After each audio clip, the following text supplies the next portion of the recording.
What's up, guys? Today we are back with another video. Today we will be back with another Jeffrey Archer book. Today the name of the book is A Prisoner of Birth. This is the Indian subcontinent edition I have with me. Please go ahead and buy it.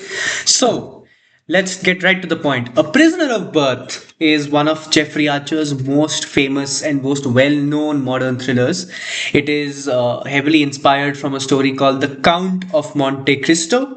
It follows the life of a mechanic called Danny Cartwright, who was wrongfully convicted of murdering his best friend on the night when he proposed to his childhood sweetheart Beth.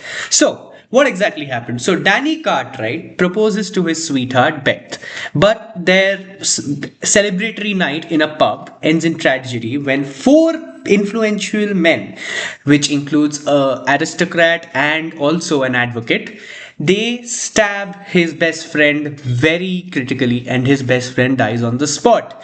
They manage to convict Danny as the murderer, and Danny is sentenced to 22 years in prison in Belmarsh prison. So, with the testimony of these four powerful witnesses, Danny is found guilty and he is sent to Belmarsh prison. Inside the prison, Danny befriends Sir Nicholas Moncrief, who was a fellow inmate from a wealthy background.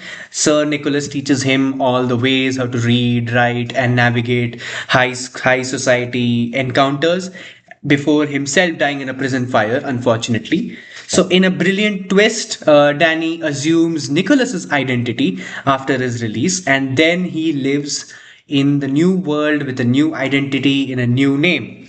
Sir Nicholas Moncrief. That is what Danny Cartwright becomes. He is no longer a mechanic, and back on the outside, he inherits Nicholas's new wealth, and then he has only one goal, which is to take revenge of his best friend's murder and to eventually take justice and find justice for all those four men who stabbed his best friend.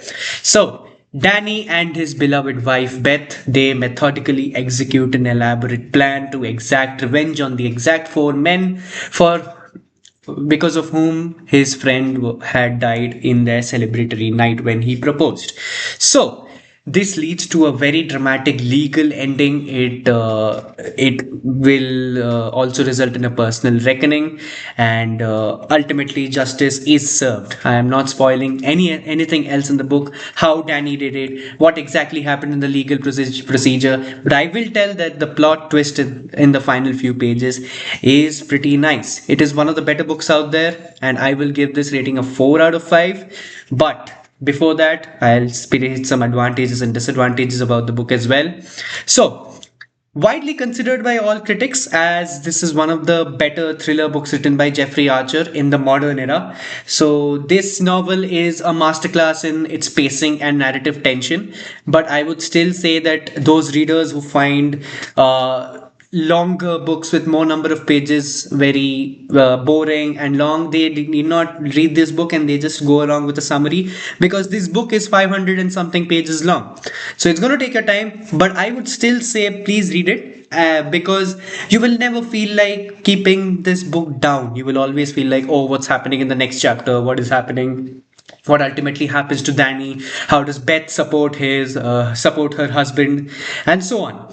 Archer, in his signature style, he will blend the classic literary tropes of wrongful imprisonment and revenge with a very contemporary London setting. This book will hook you up from the page one itself, and the detailed courtroom battles and the intricate revenge plots, it'll make this novel a must read. As I said earlier, this is a 4 out of 5 stars, and it will give great entertainment value, and the twists at the end are very satisfying, and ultimately you will want Danny to succeed in his mission along with Beth. So this is it. It's a very short video this time, and I will be back with more videos. So till then, peace.